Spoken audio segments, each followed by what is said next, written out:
Estamos no Setembro Amarelo e hoje eu vou conversar com uma pessoa muito especial, que é Gabi, psicóloga.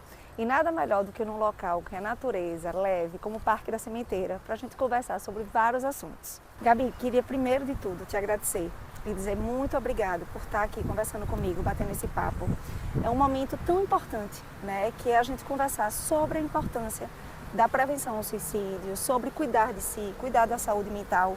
E queria começar falando sobre como é que a gente, né, como ser humano, como é que a gente pode, assim, se entender, como é que eu sei que eu devo cuidar de mim, mas de que forma? Como é que eu poderia olhar para mim e dizer, bom, isso aqui tá bom, isso aqui não tá, isso aqui eu preciso melhorar. Como é que você poderia me ajudar didaticamente, né, com essa orientação? Primeiro eu quero agradecer também pela honra de estar aqui, participar desse bate-papo, ao ar livre, que é melhor ainda. Oh, delícia! E hoje eu entendo o ser humano com 4 pilares. Certo. Que seria o físico, o psicológico, o emocional, o social e o espiritual. Então hoje, para a gente se compreender melhor, a gente precisa ter noção desses 4 pilares. Eu tenho 4 pilares na minha vida. Então, hoje, para que eu me sinta bem, para que eu esteja bem, eu preciso buscar o equilíbrio entre esses 4. Então, eu preciso dar uma olhada no meu psicológico, entender as minhas emoções, saber como é que eu estou me sentindo, me conhecer, saber aquilo que me afeta, aquilo que está mexendo no meu comportamento.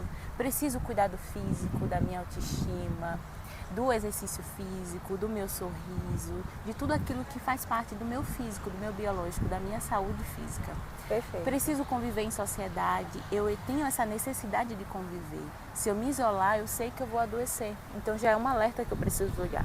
E isso é um ponto bem importante que você está colocando, porque às vezes eu vejo, né, no consultório também, né, e até na vida social, pessoas que, não, mas eu não gosto, eu quero viver só, né, eu não gosto, como se fosse uma coisa muito escolha. Sim. E a gente compreende aí que não é só uma escolha, é uma necessidade. É uma necessidade. Nós temos um lado social, que aí entra os nossos relacionamentos com família, com trabalho, com amigos, que existe essa necessidade, tanto da gente ter com quem contar, ter com quem se apoiar, conviver, quanto também ceder nossa ajuda, servir. Perfeito. Isso é muito importante para a nossa saúde mental. Servir, estar pronto a ouvir, estar pronto a estar ali, estou aqui a qualquer momento se você precisar de ajuda. Claro que dentro das possibilidades, então isso é importante para a nossa saúde mental. O se isolar, ele é adoecedor. Então a gente precisa ter esse alerta ligado. E por fim, o âmbito espiritual. Nós temos um lado espiritual que necessita de cuidado, de uma atenção. Sim. Então eu tenho que ter um olhar voltado para isso e saber como é que eu cuido disso ao longo da minha vida. Isso tudo vai cooperar para que minha saúde vá bem, de âmbito geral, né? E você, quando fala até do lado espiritual, a gente sabe que no lado espiritual, se a gente cuida, a gente também vai cuidar do social, porque, né, se a gente frequenta uma igreja, a gente vai ter a comunidade da igreja, né? Então, assim, tudo isso também, além de você estar cuidando, né, do amor, né, dessa parte do servir, tem essa parte social também. Com certeza, né? Importantíssimo. E nessa parte de conversa, Gabi, assim, o que é que você fala sobre o conversar? Porque às vezes a gente vê que o paciente ou nossos amigos ou a gente mesmo, né, sentimentos, né? Nós vamos sentindo um misto de sentimentos, às vezes raiva, angústia, e aquilo ali você vai colocando só para você.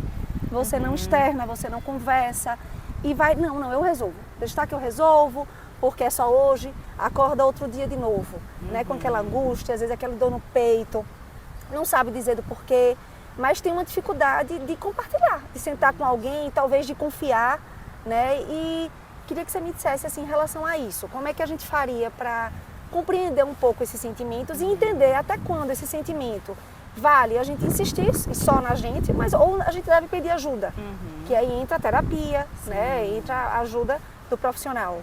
A gente precisa ter um alerta de que as emoções, elas são passageiras, elas são voláteis.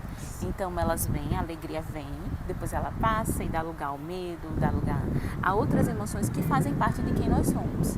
Então a partir do momento que essa emoção está durando, existe um problema aí. Se ela está durando semanas, dias e não passa, eu continuo com aquela mesma emoção, os dias estão passando, eu estou dormindo, eu estou acordando e continua, eu preciso ligar o alerta, eu preciso pedir ajuda. E essa comunicação que a senhora estava falando, ela é muito importante. de falar, de não guardar só para si. Certo que tem coisas que a gente vai conseguir. Sim. Eu preciso de um tempo para administrar as coisas e esperar passar, mas tem coisas que eu preciso conversar com uma amiga, com algum conhecido, de colocar para fora. Porque quando eu falo, eu desabafo, eu tiro um pouquinho daquilo que estava me angustiando por dentro, com pessoas de confiança, com pessoas que eu sei que eu posso compartilhar. O pai da psicologia, né, que se diz pai da psicologia, Freud, ele dizia que a cura se dá pela fala. Eu não acredito na cura mesmo, mas em um alívio muito grande que a fala traz. Perfeito. E quando você fala, você se escuta também. E às vezes é isso, né? Às vezes a gente fala, e já aconteceu 1 milhão de vezes comigo, né? De eu falar, e ali quando eu tô falando, eu já achei a solução. Foi só, quando eu vou explicar para alguém, eu já sei que eu tenho que resolver desse jeito, dessa forma.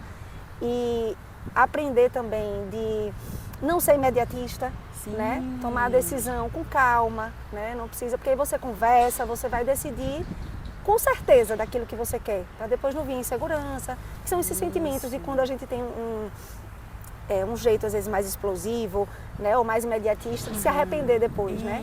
Então esse diálogo aí como é importante, né? Muito. Antes de decidir, conversar e analisar.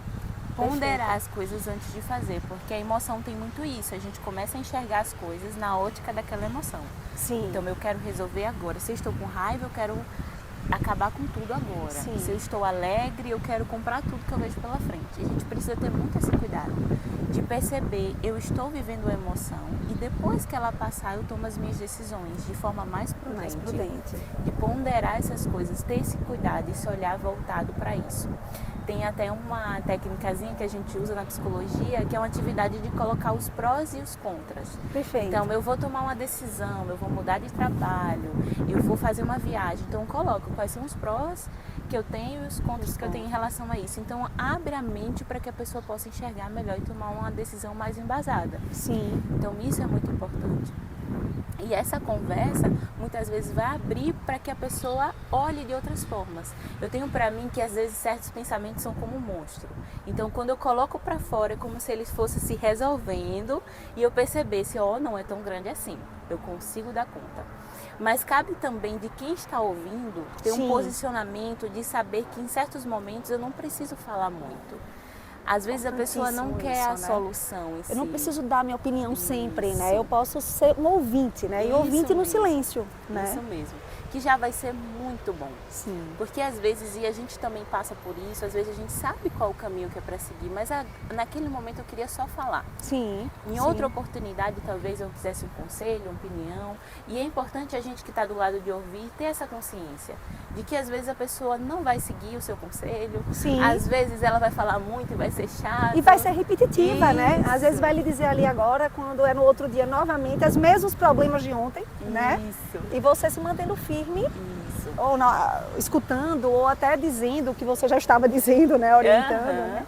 Em relação a essa dor no peito, né? Que eu cheguei a falar um pouquinho antes.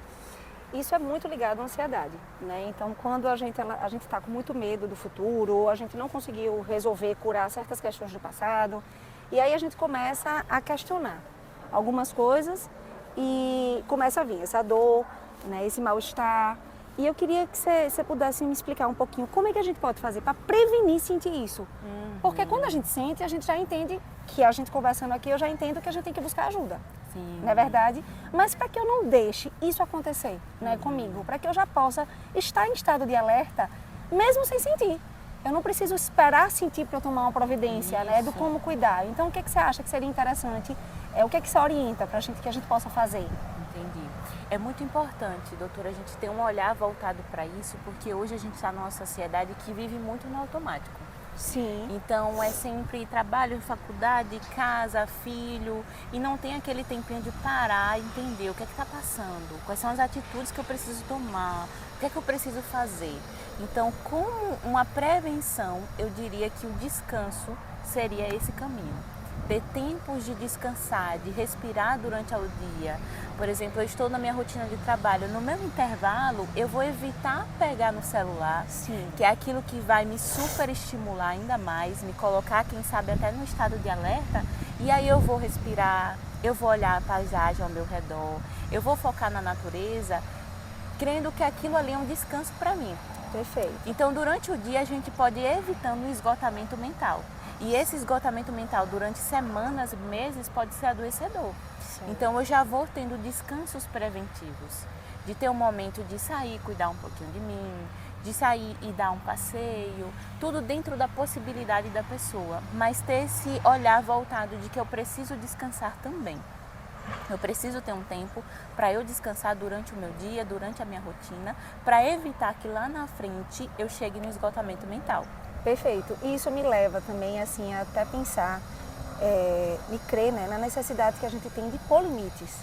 Né? Por exemplo, eu tô à noite, eu vou para a igreja, eu vou sair com minha menina, eu tenho um costume, por exemplo, de não levar o celular. Sim. Mas por quê? Porque a tentação de olhar o celular, né? Então, assim, ali é o meu momento, né? Eu vou sair com minha filha, eu vou sair com meu filho. Então, eu acho que isso também é muito importante, que a gente tenha essas dinâmicas com a gente, não acha? Porque é difícil, às vezes eu me sinto como se eu fosse, poxa, será que eu não consigo ser, eu não tenho poder sobre mim, sabe? Às vezes eu fico me questionando, porque se eu tiver com o celular, ou eu estou trabalhando, ou eu estou falando, até o celular para mim me remete muito mais a trabalho do que qualquer outra coisa. Então, justamente para eu não cair na tentação, eu faço essa dinâmica comigo. Bom, eu não levo. Vou deixar em casa, porque aí eu sei que se a tentação vier, eu não vou estar com ele, então eu não tenho como pegar. E eu acho que isso já seria um exercício Muito de bom. Descanso também, Muito. né? Para que eu possa estar presente, porque às vezes a gente está ali, mas não está ali. Exatamente. Né, Gabi? Você não está naquele local presente, né? Exatamente. Quando já percebe, passaram-se dias, passaram-se anos, os filhos cresceram e a gente tem aquela sensação de como o tempo passou rápido. Mas eu não curti direito. Sim. Eu não curti as fases. Então isso de ter momentos separados, agora é o momento que eu tenho com a minha filha, é com ela. É com ela. E eu estou focada ali naquele presente.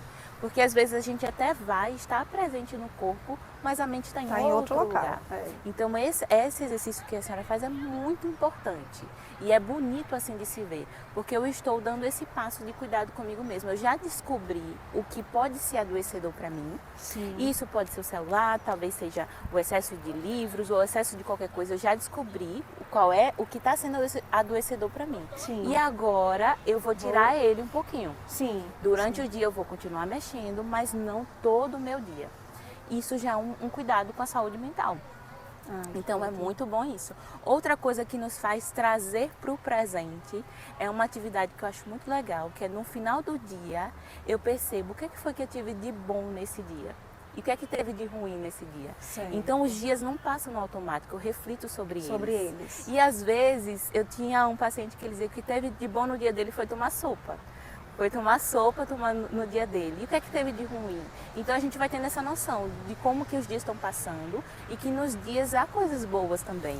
Eu acho há só que problemas. É até um trabalho de gratidão. Isso. Né? Da gente trabalhar o sentimento de ser grato. Né? Porque normalmente a gente tem dias muito melhores, né? Então, assim. E isso também ajuda na saúde mental, a gratidão. Com certeza. Porque abre os nossos olhos não só para preocupações. Certo. Abre os nossos olhos para coisas boas que acontecem também. Então eu sei que estou numa fase difícil, talvez, eu não queria estar, mas tem coisas boas acontecendo. Sim, sim, sim. E é bom a gente olhar para isso. Tem uma frase que eu gosto de postar no Instagram que é tem beleza nos dias. Sim. Então eu me abro para ver quais são essas belezas. E talvez por mais difícil que esteja sendo o meu dia, né? Isso. E aí olho e percebo que tem coisas belas para eu ver. Talvez as coisas ruins falem mais alto agora no momento, mas olhar para essas coisas belas pode ser um alívio para minha fase difícil. Cura para mim. Isso, é muito bom. Que bom, Gabi, a gente ia ter que passar o dia todo aqui, porque a gente tem muito assunto para conversar. Quero lhe agradecer demais. Adorei nosso papo. Boa. Acho que a gente tem que fazer muito mais isso, né? Espero que a gente tenha ajudado a quem possa estar assistindo o vídeo, né? É isso, brigadão. Eu que agradeço. E estou aberta para mais vezes, certo? Bom, que a gente possa ajudar todo mundo a se cuidar, né? A olhar mais para si, para dentro. É isso. Só o olhar já é muito interessante. É a partir desse olhar que a gente abre para ver mais coisas.